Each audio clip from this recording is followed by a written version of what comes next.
The pre-dawn darkness hung over Nellie's Air Force Base like a thick blanket, silent and patient. Captain Sarah Mitchell stood in the meteorology office, studying the weather forecast with the intensity of a chess master examining a complex board. Her weathered fingers traced across the satellite imagery on the computer screen, marking wind patterns, cloud formations, and atmospheric pressure zones. At 5:47 a.m., most of the base was still sleeping, but Sarah had learned long ago that the early hours belonged to those who cared enough to show up.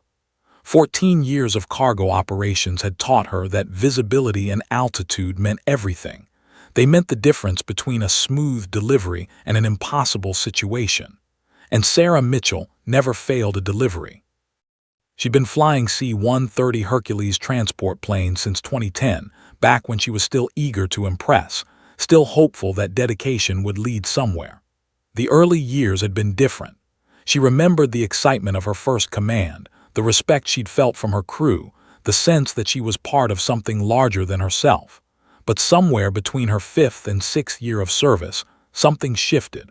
Promotions went to pilots with the right connections. Coveted assignments went to those who talked the loudest. And Sarah, who preferred to let her work speak for itself, found herself relegated to the routes nobody wanted. The milk runs, the supply hauls, the flights that kept the military's machinery running but earned no glory, no recognition, no real advancement. Her call sign, Ghost, had emerged naturally from this reality. It wasn't something the other pilots had given her in camaraderie or respect. It had started as a joke, whispered in the flight briefing room. "Where's Captain Mitchell?" someone would ask. "Who?" another would respond. "Exactly, she's a ghost. Nobody notices her." The name stuck, and over time it took on a different meaning. Sarah became known in logistics circles as the pilot who could slip in and out of remote airstrips in minimal visibility, who could land a massive transport plane on a runway barely longer than its fuselage, who could navigate through weather that would ground most other aircraft. But these skills earned her more flights like that, more dangerous, more difficult routes that nobody else wanted to tackle, more invisibility. This morning, Sarah had reviewed her assignment 3 times, a standard run from Nellie's Air Force Base in Nevada to a classified facility deeper in the desert. She'd flown this route 63 times before. The route had a number instead of a name. Route 47 Black. The cargo manifest listed only classified materials military grade. She didn't ask questions about what she was transporting. That had stopped mattering years ago. What mattered was doing it right, doing it safely, doing it professionally, doing it invisibly. Sarah stepped out of the meteorology office into the cool desert air. The sky was beginning to shift from black to deep purple, that brief window between night and day when the world seemed suspended between states of being. The flight line stretched out before her, an impressive array of military aircraft lined up like sleeping giants. Her C-130 Hercules sat in position 14 Alpha, exactly where it should be. The plane was a beautiful machine, functional, powerful, dependable.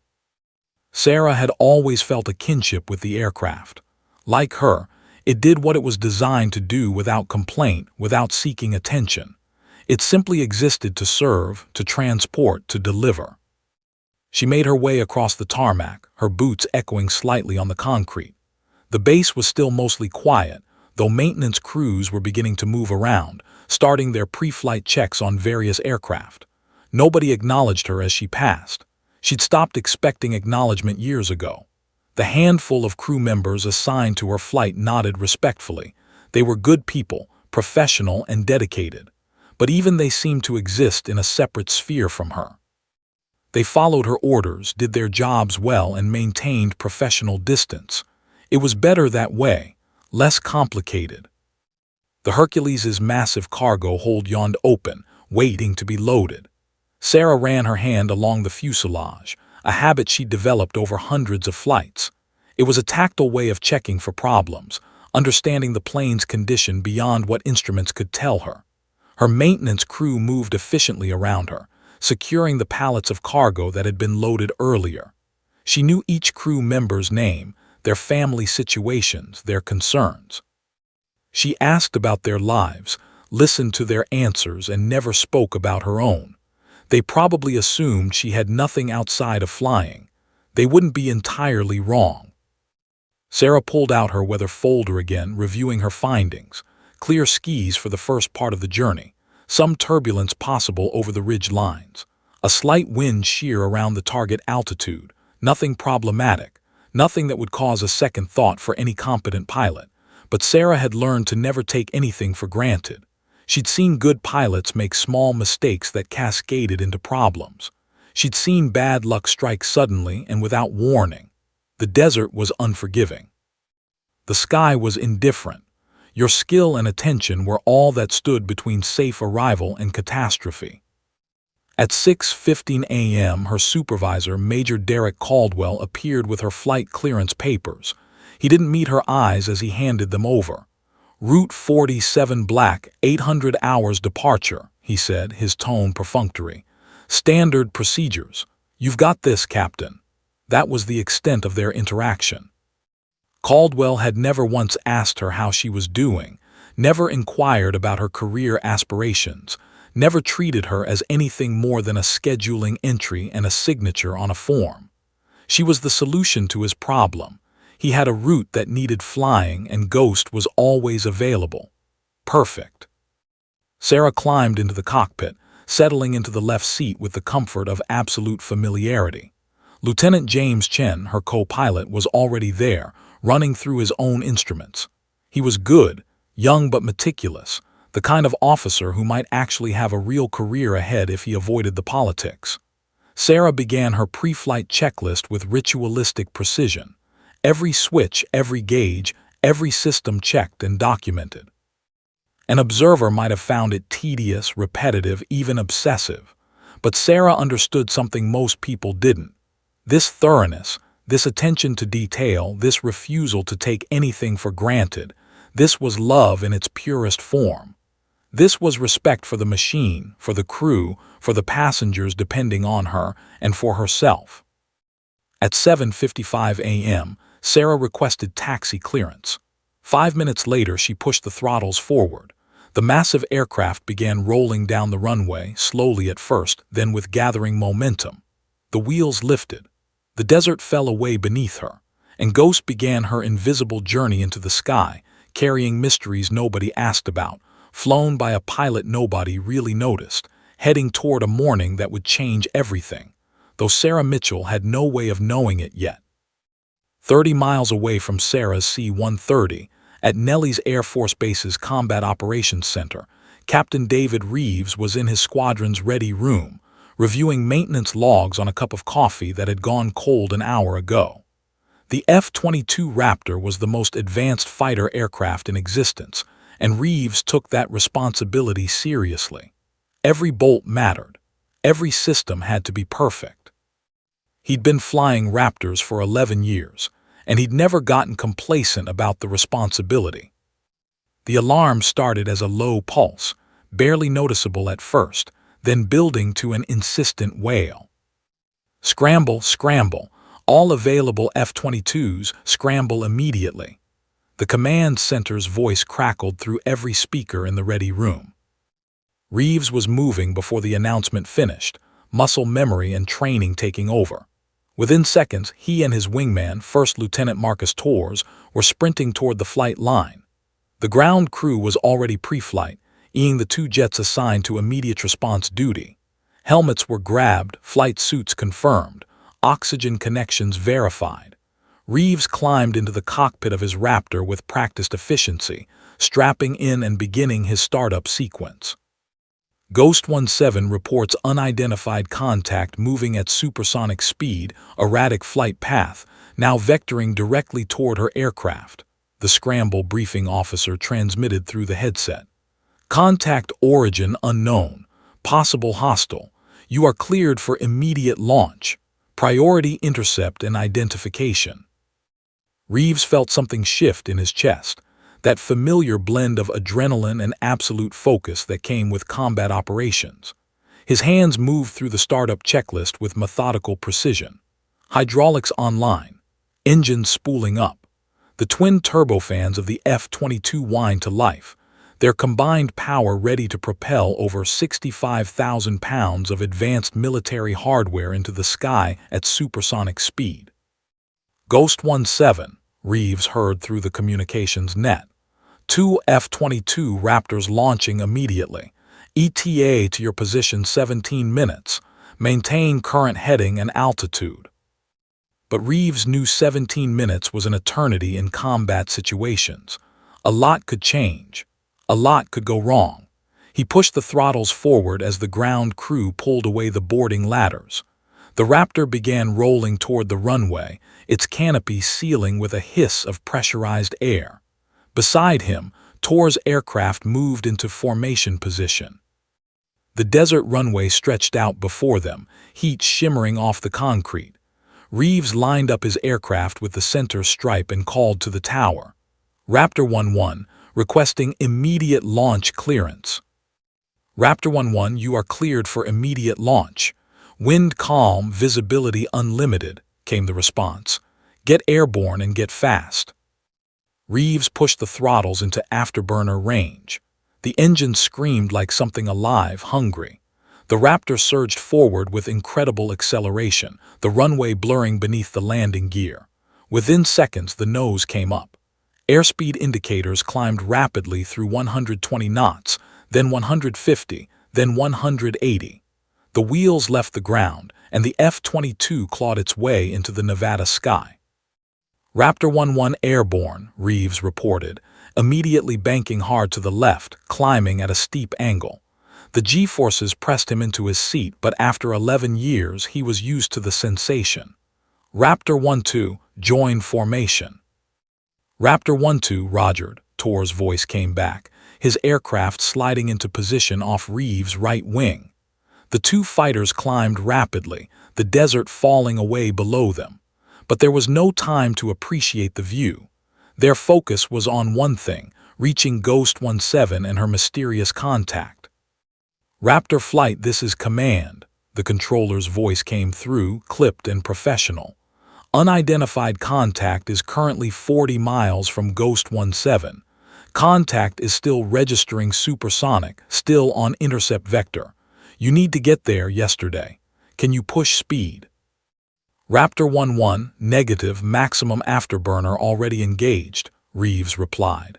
He was pushing his F-22 to its limits, climbing at maximum rate. ETA target location 12 minutes, but we'll be there. The radar display in his cockpit began painting the overall tactical picture. There, the blip representing Ghost 17, the heavy transport aircraft lumbering through the Nevada airspace. And there, several miles ahead of her, the unidentified contact.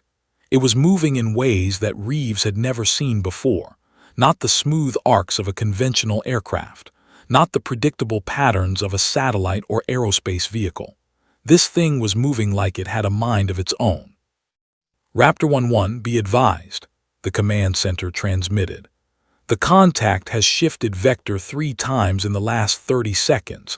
It is definitely controlled by some form of intelligence. We are not ruling out the possibility of an unknown hostile platform. Unknown hostile. Those words carried weight. Reeves had trained for this scenario dozens of times, but in his entire operational career, he'd never actually faced an unidentified hostile contact. He pushed the mental distraction away.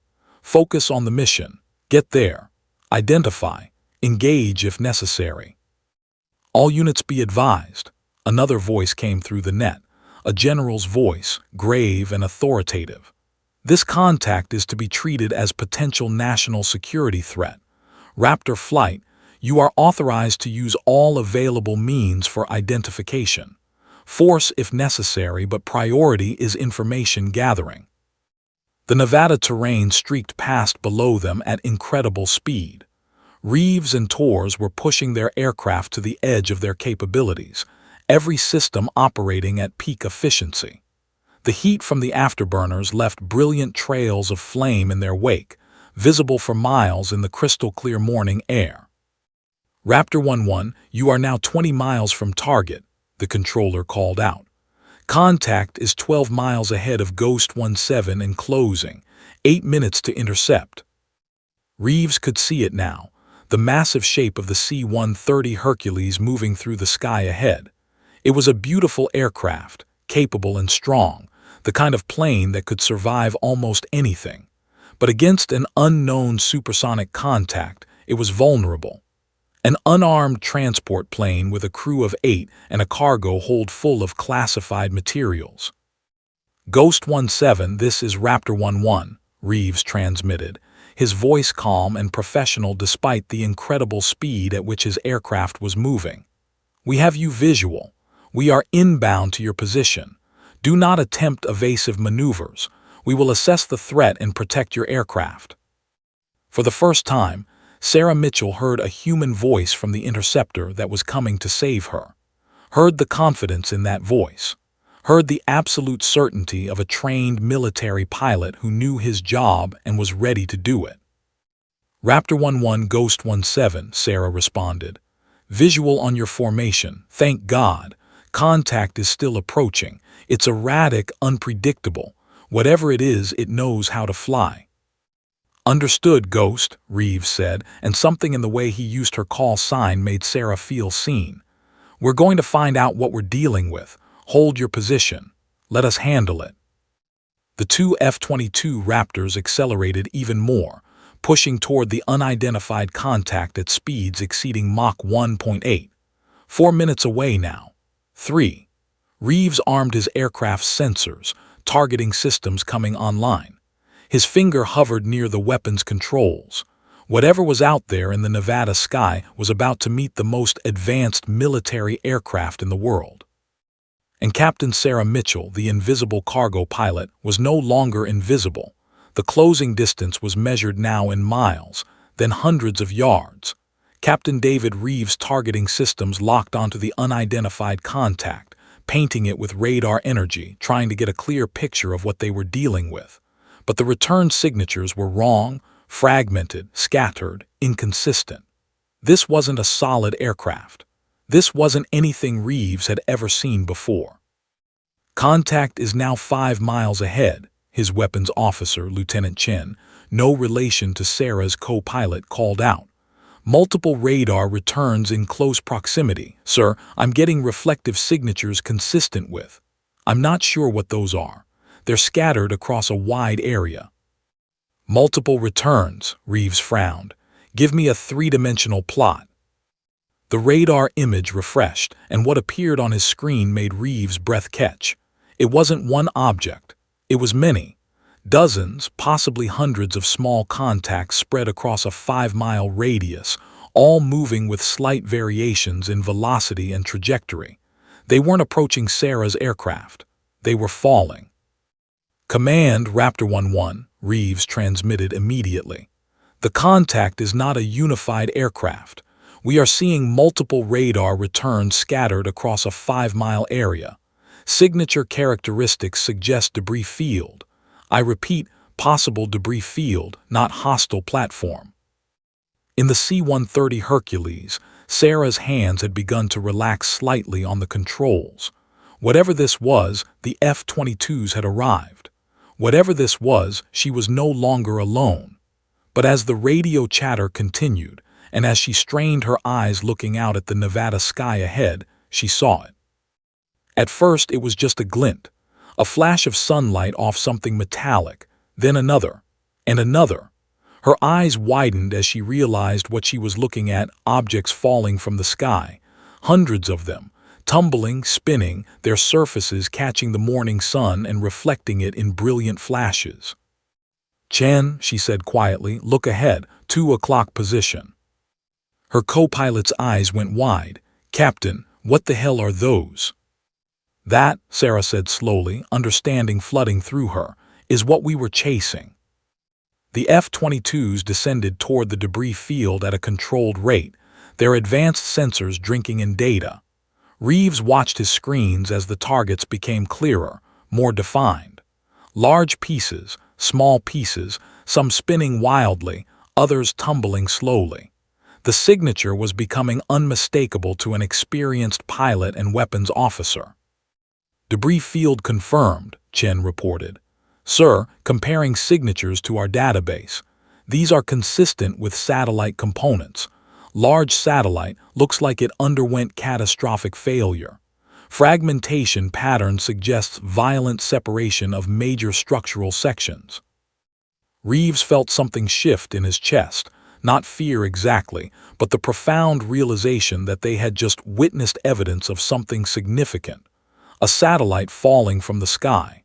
A piece of space debris raining down on the Nevada desert. How many people had been in danger? How many aircraft had been nearby?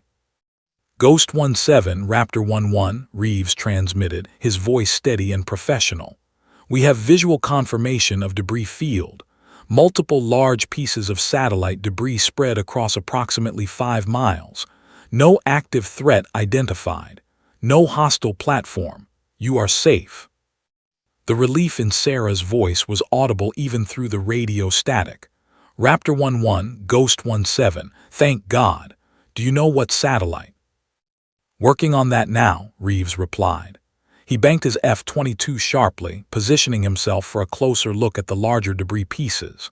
One particular section caught his attention, a section of what looked like a heat shield, with what appeared to be government markings. He slowed his aircraft, matching speeds with the tumbling debris, close enough to get visual identification. The markings were partially obscured, but there was no mistaking the official insignia. Command, this is Raptor 11. Visual on debris components with government markings. Repeating, debris field includes U.S. government satellite components. This is a classified asset failure. I repeat, classified asset failure event. The command center's response came after a brief pause, indicating that the information was being relayed up the chain of command immediately. Raptor 11, understood. You are to establish a perimeter around the debris field.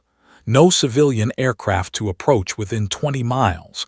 Coordinate with Ghost 17 for her diversion. This is now classified emergency operation. Sarah heard the word classified and felt a chill run through her. This was bigger than she'd realized. Far bigger. A classified satellite had failed catastrophically right above her flight path. If she hadn't noticed the radar signatures, if she hadn't reported it immediately, if the F-22s hadn't launched when they did, how many commercial flights had been in this region? Ghost 17, Reeves transmitted, I need you to alter course immediately. Vector 270 degrees, descend to 10,000 feet. We're going to route you away from the debris field and back to base. Stand by for new clearance. Raptor 11, Ghost 17, Sarah acknowledged.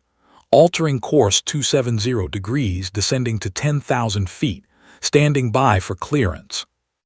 Sarah felt her aircraft begin to bank, the control surfaces responding to her inputs. Beneath them, the debris field fell away, tumbling through the morning sky, each piece a fragment of a mission that would never be completed, a satellite that would never reach its destination. How long had it been up there? How much classified information had it contained? The questions swirled in her mind. For David Reeves, the situation was becoming clearer by the minute. His weapons officer continued cataloging the debris, comparing signatures, cross-referencing with satellite launch records. One particular piece of debris told the whole story, a panel with a serial number that, when run through the classified database, revealed everything. Command Raptor 11. Satellite identification confirmed. Keyhole 11, classified reconnaissance platform, launched 2014. Unknown cause of failure, catastrophic structural failure event, debris scattered across projected debris field. All pieces falling toward designated impact zone in restricted airspace. No civilian danger. Military response required for containment and recovery operations. In the Combat Operations Center at Nellie's, a general stood up from his seat. This wasn't just debris. This was an intelligence asset. This was a national security issue, and it had been spotted, reported, and intercepted because of a cargo pilot flying a routine mission. Get me a direct line to Captain Mitchell's squadron commander, the general ordered. I need to know everything about this pilot and why she isn't already receiving a medal." Above the Nevada desert, Sarah Mitchell kept her hands steady on the control yoke, maintaining her new heading. She didn't know yet what she'd actually discovered. She didn't know yet that she'd just stumbled into something that would change everything. But she heard the shift in the radio traffic, heard the increased urgency in the command center's voice, heard the subtle acknowledgement that something extraordinary had just happened.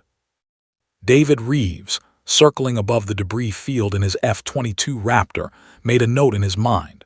Whoever was flying Ghost 17 knew what they were doing. That pilot had the situational awareness, the technical proficiency, and the guts to report an anomaly that could have been easily dismissed. In 11 years of military flying, Reeves had learned to respect that kind of professionalism. He keyed his radio one more time. "Ghost 17, Raptor 11, he transmitted. "Your report made all the difference today. Excellent work out there. You're the reason we found this before it became a much bigger problem." In the C-130 Hercules, Sarah felt something shift inside her.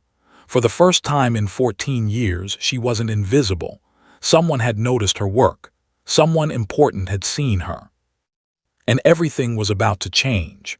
The C-130 Hercules touched down at Nellis Air Force Base at 9:47 a.m., but before the wheels had fully stopped rolling, Sarah knew something was different. Usually, a cargo flight meant landing, unloading, filing paperwork, and moving on to the next assignment. This time, as the aircraft slowed to a taxi speed, she heard the command in her headset. "Ghost 17, once you reach your designated parking spot, cut engines and prepare for immediate passenger deplane. Military personnel will be boarding. Do not allow crew to disembark without authorization." Sarah exchanged a glance with Chen, who looked as confused as she felt. But she knew better than to ask questions. She guided the massive aircraft into position, executed a textbook parking sequence, and went through the engine shutdown procedure. As the turboprops wound down, she could already see them, military vehicles pulling up to the aircraft, personnel in dark suits emerging from sedans. The boarding stairs had barely been secured when the first official appeared in the cockpit doorway. He was tall, angular, with the bearing of someone accustomed to authority. Behind him came others, 3 more in dark suits, then 2 in NASA flight suits bearing mission insignia. "Captain Mitchell," the lead official said, it wasn't a question. "I'm Special Agent Harrison, Air Force Office of Special Investigations. You need to come with us. Immediately." Sarah unfastened her harness, her mind racing through possibilities. Had she done something wrong? Was this about the report? She followed the official down the stairs, aware that her crew was watching her leave, aware that this moment would define how the military viewed her actions. The debriefing facility was on the other side of the base, in a building Sarah had never noticed before despite 14 years at Nellis. Inside, it was all clean lines, bright fluorescent lighting, and an atmosphere of controlled urgency.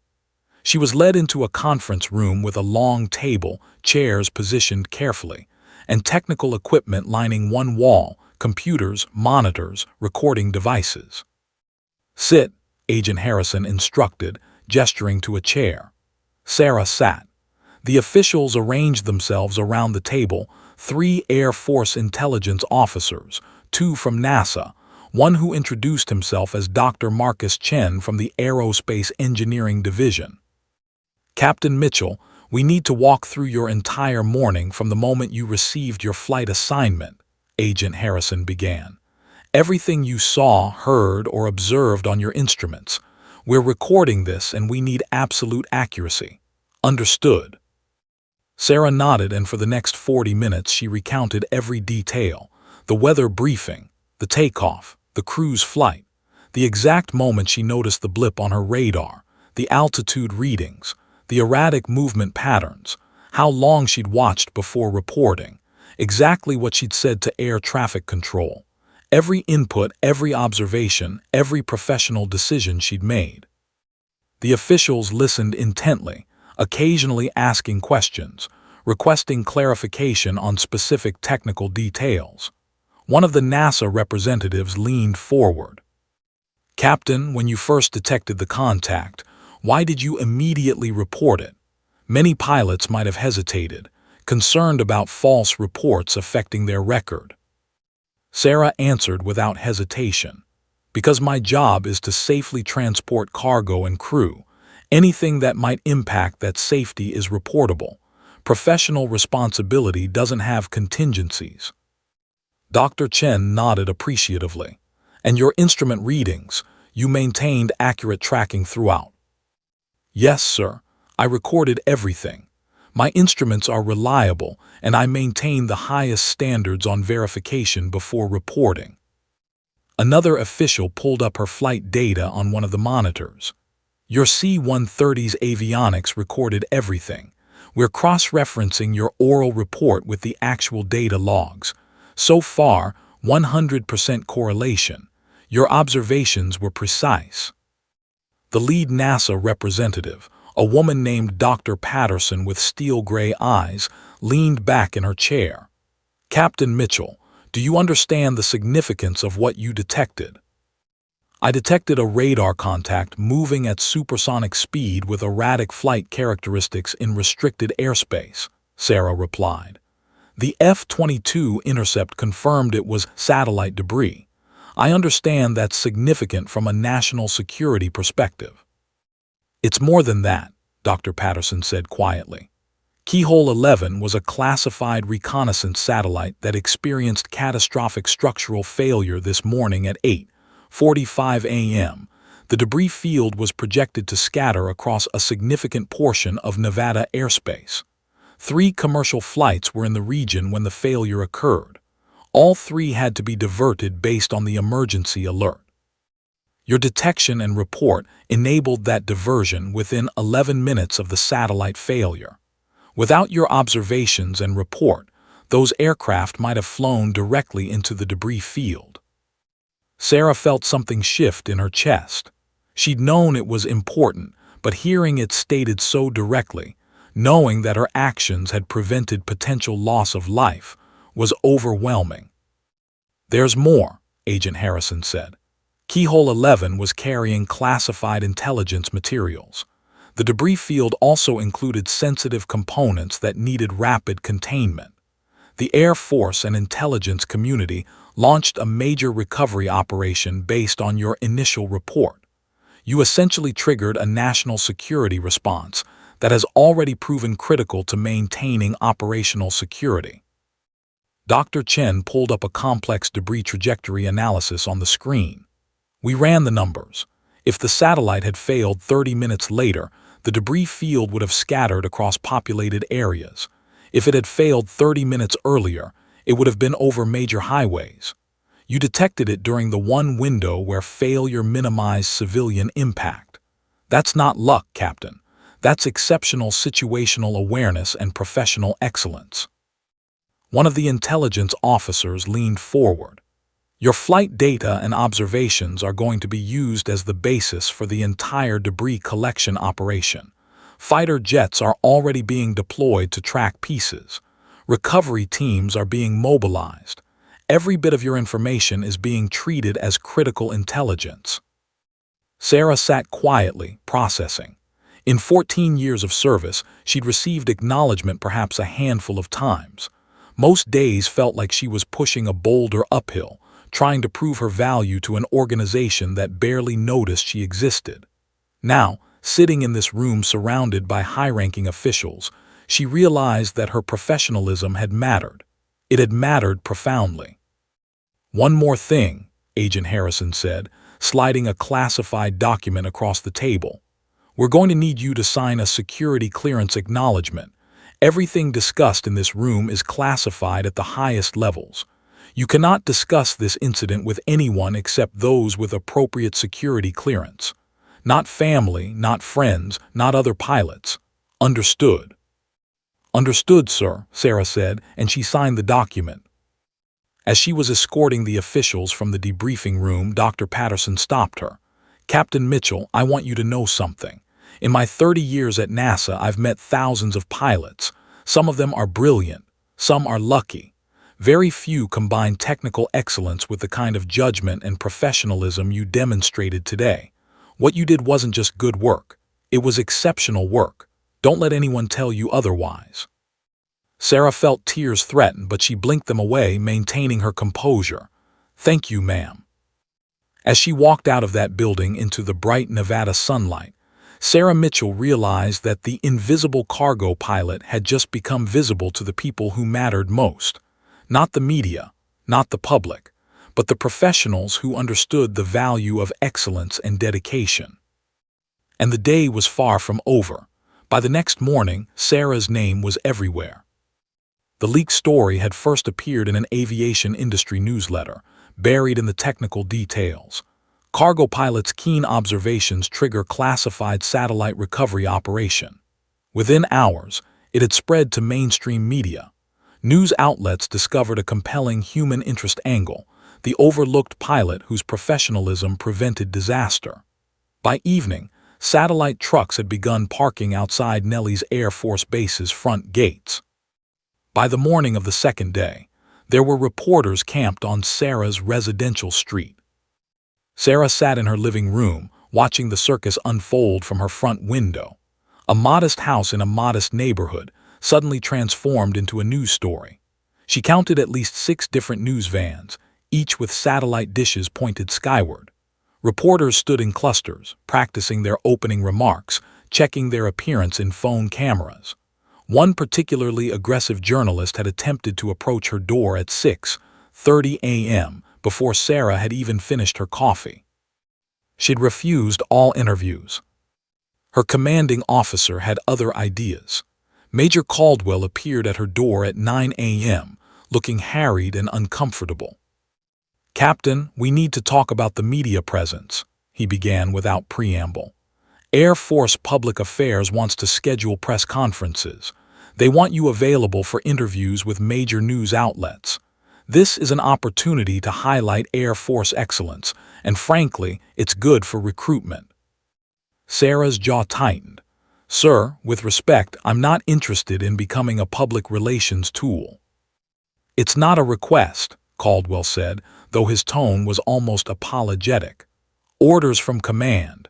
You're scheduled for 3 interviews this afternoon. Your first is with NBC News at 1400 hours. Sarah wanted to refuse. Everything in her rebelled against the idea. But she also understood that refusing a direct order wasn't how military careers advanced. She'd already spent 14 years being invisible. The thought of becoming hypervisible, of being misrepresented by people who didn't understand military aviation, was almost worse than obscurity. The first interview was a disaster. The reporter wanted a dramatic narrative, the overlooked pilot who became a hero. Sarah, asked to describe her feelings during the incident, answered with technical details about radar signatures and altitude readings. The reporter visibly deflated, clearly hopping for more emotional content. By the time the interview ended, Sarah felt violated, as though someone had tried to reshape her into a character in their story rather than understanding who she actually was. By the second interview, the pattern was clear. Sarah was being transformed from a professional pilot into a media creation. The narrative went something like, humble cargo pilot, underappreciated by her own military, suddenly thrust into the spotlight when her exceptional instincts saved lives. The implication in every interview was that the Air Force had failed to recognize her, that she'd overcome gender-based discrimination, that she was a heroic underdog. None of it felt accurate, but none of it mattered. The story was being written regardless of what she said. By 5 p.m., exhausted and emotionally drained, Sarah received a text message from an unknown number. "Captain Mitchell, this is Major David Reeves. We met over the radio during your satellite intercept. I'd like to buy you coffee if you're interested in talking to someone who actually understands what happened. I know a quiet place away from the media circus. Let me know." Sarah stared at the message for a long moment. Every instinct told her to refuse, to retreat further into isolation. But something in Reeves' straightforward approach, The acknowledgement that he understood what had actually occurred resonated with her. She texted back an address. The coffee shop was tucked away in a strip mall off the main highway, the kind of place locals frequented and tourists never found. David Reeves was already there when Sarah arrived, sitting at a corner table with 2 cups of coffee already waiting. He stood when she approached, and for the first time, Sarah got a good look at the man whose voice had been so reassuring over the radio. He was younger than she'd expected, probably early 40s, with the kind of relaxed confidence that came from absolute mastery of his profession. There was intelligence in his eyes and something else, an understanding that went beyond typical military professional courtesy. "Captain Mitchell," he said, extending his hand. "I'm glad you came. I thought you might prefer to talk to someone in the aviation world rather than reporters who think a coherent narrative is more important than accuracy." Sarah shook his hand and sat down. "How did you get my number?" "Air Force Directory, official channels," Reeves said with a slight smile. "I hope that's not inappropriate. When I heard about the media circus, I thought you might appreciate an escape hatch." "Thank you," Sarah said simply and meant it. "The interviews have been exhausting." "I can imagine," Reeves replied. "They want you to be something you're not. They want the emotion, the personal struggle, the triumph over adversity narrative. What they don't understand is that real professionalism isn't dramatic. It's quiet, methodical, and often completely unremarkable to everyone except the people who understand aviation." Sarah felt something ease in her chest, the tension she'd been carrying since the news broke. "Exactly. I did my job. I reported an anomaly. That's what we're trained to do." "But you did it exceptionally well," Reeves said. "And that matters even if it's not dramatic. The reason I wanted to talk to you is because I've been flying F-22s for 11 years and I've encountered hundreds of pilots. What you did, that combination of technical proficiency, confidence in your observations, and willingness to report despite potential scrutiny, that's rare. And it shouldn't be rare. It should be standard. But it's not. Most people take the easy path." They talked for 2 hours. About flying, about the culture of military aviation, about the difference between being good at your job and being recognized for being good at your job. Reeves shared stories of his own career, the times he'd been passed over, the politics he'd navigated, the moment he decided that doing the job well was more important than seeking validation. "The media will get bored," Reeves said as they were leaving. "Give them a few weeks and there will be a new story, a new scandal, a new hero. You'll fade back into relative obscurity. The question is, will that bother you, or will you have found something more important?" "Like what?" Sarah asked. "Like knowing that what you do matters," Reeves said. "Like understanding that professionalism and excellence are their own reward, and like connecting with other people who understand that same truth." As Sarah drove home, the media truck still parked outside her house. She realized that for the first time since the satellite incident, she didn't feel alone. She didn't feel invisible, but she also didn't feel like a media creation. She felt like what she actually was, a competent, dedicated pilot who had done her job well, and who had been acknowledged by someone whose respect actually mattered. The spotlight would fade, the interviews would end, the news vans would disappear, and Sarah Mitchell would still be flying cargo missions, doing her job with the same meticulous professionalism that had always defined her. But something had fundamentally changed. She now knew that excellence was visible to those who understood excellence. And that was enough. 3 months after the satellite incident, Sarah sat across from her squadron commander in his office, staring at a promotion packet. The opportunity was significant. A desk position in Air Force Logistics Command, a step toward general officer potential, the kind of advancement most pilots dreamed about. "You've earned this, Captain," Commander Wilson said, sliding the paperwork across his desk. "Your performance metrics are exceptional. The satellite incident just confirms what we've known, your command material. This promotion gets you on track for the kind of career trajectory that leads to the top." Sarah looked at the paperwork without touching it. "Sir, I appreciate the opportunity, but I need to decline." Wilson's eyebrows rose. "You're declining a promotion to major." "Yes, sir," Sarah said calmly. "I'm a pilot, that's what I do well. I don't want a desk job, I want to keep flying." "You understand this is a limited window opportunity?" Wilson asked. "If you decline now, the next promotion track won't come around for another 3 to 4 years."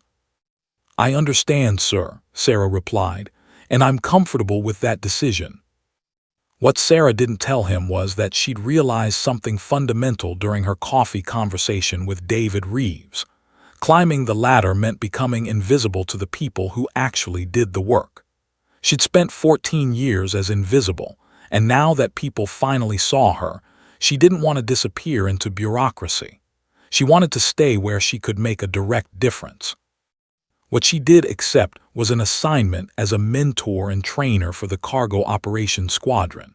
It was a position that allowed her to keep flying while also developing the next generation of pilots. And that's where Sarah found her true calling. Her first mentee was Second Lieutenant Rebecca Morrison, a brilliant young pilot with extraordinary potential, who was also dealing with the subtle sexism that women in military aviation often faced. Pilots who made mistakes were inexperienced. Women pilots who made the same mistakes were not cut out for the job. Sarah recognized the pattern immediately because she'd lived it. "Morrison, your approach to the La Paz runway was technically proficient, but you were too cautious on your descent rate," Sarah said during one debrief session. "You have the skills. Stop second-guessing yourself. The only person doubting your capability is you." Over the following months, Sarah worked with Morrison and 5 other young pilots, 3 of them women, developing their technical skills and, more importantly, their confidence. She taught them to trust their instruments, trust their training, and trust their instincts. She also taught them something else. Professionalism wasn't about seeking validation. It was about doing the job so well that validation became irrelevant. David Reeves reached out again in month 4. "Coffee again," his message read. "I want to talk about something I've been thinking about." They met at the same coffee shop. This time, Reeves looked energized, purposeful. "I've been thinking about what you said regarding invisible people doing important work," Reeves began. "And I've realized that the Air Force has a massive blind spot. We focus all our attention on pilots and fighter jets. But the reality is that every flight, every single one, depends on hundreds of people nobody notices. Maintenance crews, logistics specialists, air traffic controllers, weather forecasters, loadmasters, equipment specialists. These people are the foundation of everything we do, and they're largely invisible." "I've been thinking about that too," Sarah said. "One of my mentees pointed out that her best friend works in logistics scheduling, and nobody cares about her work until something goes wrong. Then suddenly everyone blames her." "Exactly," Reeves said, leaning forward. "What if we changed that narrative? What if we started making those people visible, started advocating for them?" Over the next 2 weeks, Sarah and David collaborated on what became known as the Foundation of Flight Initiative. They compiled data on how many people it took to support a single military flight operation. They created presentations highlighting the technical expertise required for logistics, maintenance, and support operations. They visited maintenance hangars, talked to loadmasters, interviewed air traffic controllers. They documented stories of problems caught, systems debugged, and near disasters averted by people working in obscurity. Sarah stood in front of a room full of pilots at Nellis Air Force Base, presenting their findings. "When Captain Reeves and I analyzed the satellite recovery operation," she explained, "we realized that my observation was just the beginning of a chain of hundreds of people making critical contributions. The air traffic controllers who immediately understood the significance of my report, the maintenance crews who kept both our aircraft in perfect condition, the meteorologists who provided accurate weather data, the intelligence analysts who worked through the night processing debris information, the logistics coordinators who arranged recovery operations. Every single one of those people was critical to the outcome, and almost nobody knows their names. The presentation sparked something. Reeves submitted a formal proposal to Air Force Command for recognition programs specifically designed to highlight support crew excellence. Sarah began accepting speaking engagements, not about herself, but about the teams that made aviation operations possible. When the Air Force approved the Support Crew Excellence Award program, it included a specific provision that the highest-ranking officer presenting the awards should mention the contribution of support personnel in every briefing. David pushed for Sarah to be the officer delivering the first set of recognitions. Standing in front of a room full of maintenance specialists, logistics coordinators, and support crews, Sarah felt something complete inside her. These were people who'd spent years doing exceptional work while remaining completely invisible. Now, in this moment, they were being acknowledged. "Everything we do in aviation depends on people who work without seeking recognition," she said. "You keep our aircraft flying safely. You ensure our missions succeed. You prevent disasters through meticulous attention to detail. For years, your excellence went unnoticed. That ends today." As she handed out the first awards, Sarah saw tears in the eyes of a loadmaster named Thomas Garrett, who'd been working at Nellie's for 16 years without receiving a single commendation. His supervisor had nominated him for catching a critical maintenance issue that could have caused a catastrophic failure. After the ceremony, Morrison approached Sarah. "Captain, thank you for this, for all of it. You showed me that it's okay to expect to be valued for your work." Sarah put her hand on the young pilot's shoulder. "Your job is to be the best pilot you can be. Do that with integrity and let your work speak for itself. But also remember, be the kind of pilot who sees the people around you, who acknowledges their contributions, who makes sure they're not invisible." That evening, Sarah received a message from David. "Dinner. I want to celebrate what we just started." They met at a restaurant overlooking the desert, the Nevada sunset painting the sky in brilliant oranges and purples. As they ate, David talked about the next phase of their advocacy work, how they wanted to expand the Support Crew Excellence program across all Air Force bases, how they wanted to create mentorship opportunities between experienced support personnel and trainees. "You know what I realized," David said, watching the sunset. "I spent years thinking my value came from being the best fighter pilot, but the truth is, my value comes from the entire team that makes me able to do what I do. Once I understood that, everything changed. I stopped trying to be the star. I started trying to be part of something larger than myself." Sarah nodded. She understood exactly what he meant. For 14 years, she'd been invisible as a cargo pilot. Now, she was visible not because of a single heroic moment, but because she'd committed herself to making others visible, to building a culture that acknowledged contribution rather than just recognizing individual achievement. "The invisible people," Sarah said quietly, "they're not invisible because they don't matter. They're invisible because everyone else is too busy looking at the wrong things." "Not anymore," David replied. "Not anymore." Exactly 1 year and 2 days after the satellite incident, Sarah filed a flight plan for Route 47 Black, the same route she'd flown 63 times before that fateful morning. The cargo was classified, the destination was a secured facility, and the mission parameters were identical to hundreds of flights she'd conducted over the previous 14 years. But everything had changed.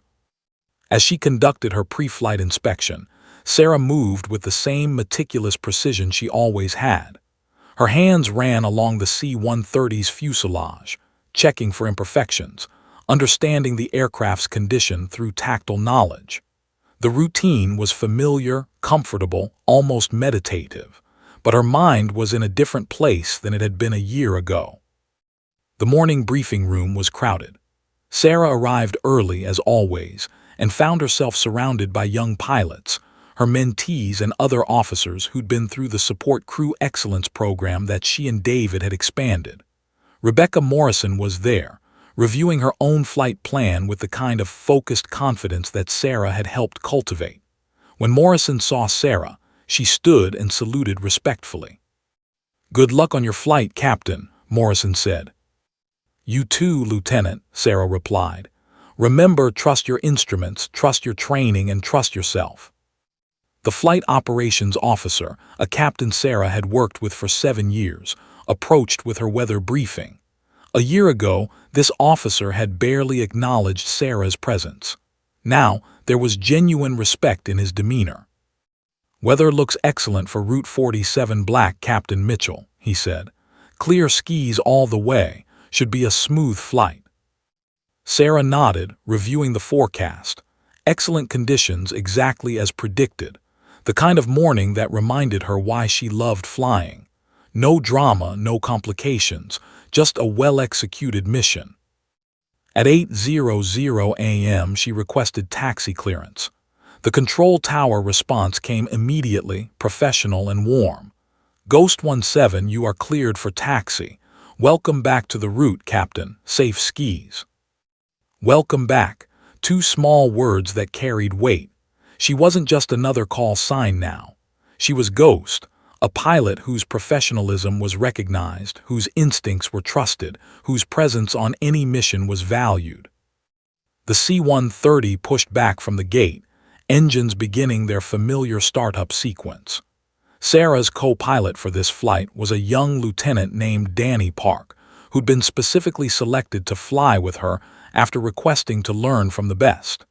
He moved through his portion of the pre-flight checklist with careful attention to detail. "All systems nominal, Captain," Park reported. "We're good to go."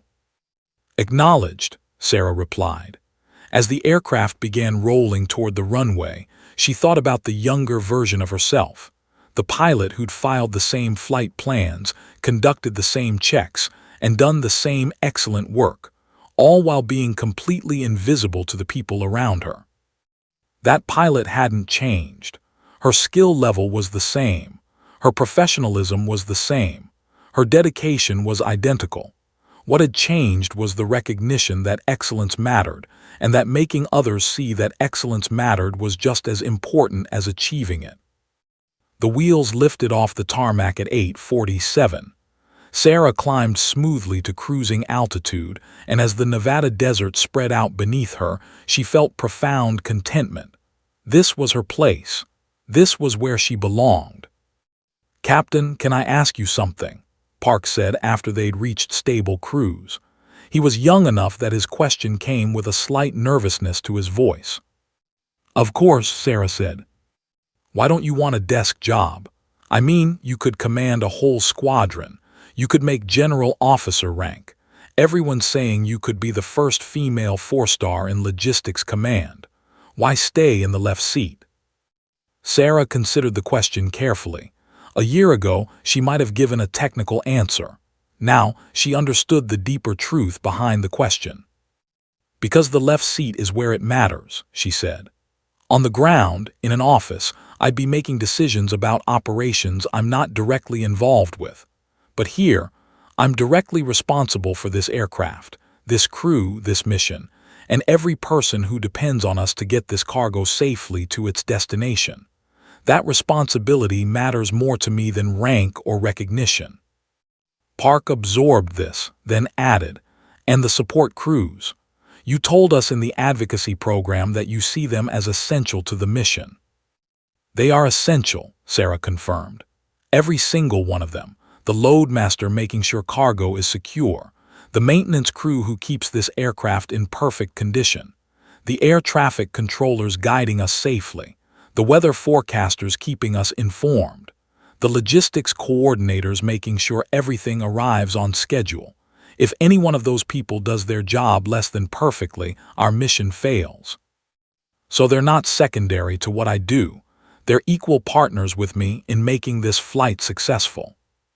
For the rest of the flight, Sarah and Park discussed the philosophy of aviation operations, the importance of recognizing contribution, and the way that military excellence was built on the foundation of thousands of people doing their jobs precisely and carefully, without seeking recognition. As they approached the descent checklist, Sarah felt her instruments come alive with familiar patterns. The Nevada landscape appeared in the distance, approaching gradually. This was the part of flying she'd always loved most, the precision of descent, the technical complexity of managing altitude, speed, and heading simultaneously, the absolute focus required to execute a perfect landing. "Prepare for descent to 10,000 feet, Sarah commanded. "Descent to 10,000, acknowledged," Park responded, his young voice carrying the confidence she'd been cultivating in him. The aircraft began its controlled descent. Sarah's hands on the controls were gentle but absolute, making micro-adjustments that Park probably couldn't even perceive. This was the invisible work of excellent flying, the small corrections that made landing smooth, the technical precision that passengers and observers never thought about because it felt effortless. As they approached the designated landing facility, Sarah saw the runway appear ahead. It was the same runway she'd landed on 64 times before. The facility was the same. The procedures were identical. And yet, everything was different because Sarah now understood that invisible work was the most important work. The wheels touched down with barely a whisper. The landing was perfect, smooth, precise, professional.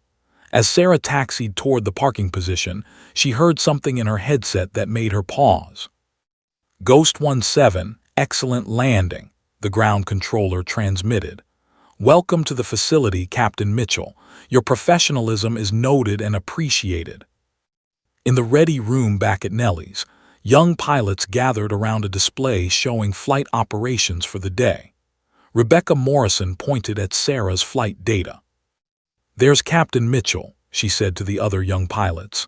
"Flight data shows 99.9% efficiency on descent profile. That's not luck. That's expertise. That's what we should all be aiming for." Sarah would never know that this conversation had happened, but that was the point. Her excellence was now self-evident to those who understood aviation. It didn't need external validation. It simply existed as the standard that others aspired to match. That evening, Sarah sat at home, reviewing flight logs and preparing for her next assignment. Her phone buzzed with a message from David. "Saw your flight performance today. Perfect landing, perfect execution. Coffee tomorrow." She texted back, "Same place." "Same place," he replied. "I have news about the Support Crew Excellence Program expansion to Pacific bases." Sarah smiled. The work they'd started together was growing. The movement to make invisible people visible was spreading throughout the Air Force. And she was part of that movement, not as the famous pilot from the satellite incident, but as a mentor, an advocate, and a professional committed to recognizing excellence wherever it appeared. Outside her window, the Nevada night was dark and clear. Somewhere above, aircraft were flying their missions, carrying people and cargo across the vast distances of the country. Each one of those flights depended on excellence, visible and invisible, recognized and unrecognized. And Ghost, the cargo pilot who had once been truly invisible, now understood that the greatest legacy wasn't being seen, but seeing others. It wasn't about being remembered, but about building systems where excellence was acknowledged, where invisible work became visible, where every person understood their contribution mattered. Tomorrow there would be more flights, more missions, more opportunities to demonstrate excellence and to recognize the excellence of others. The work would continue, quiet and methodical, just the way Sarah preferred. Because that was what Ghost did. She flew, she led, she saw people others missed, and she made sure that the invisible became unforgettable. The end.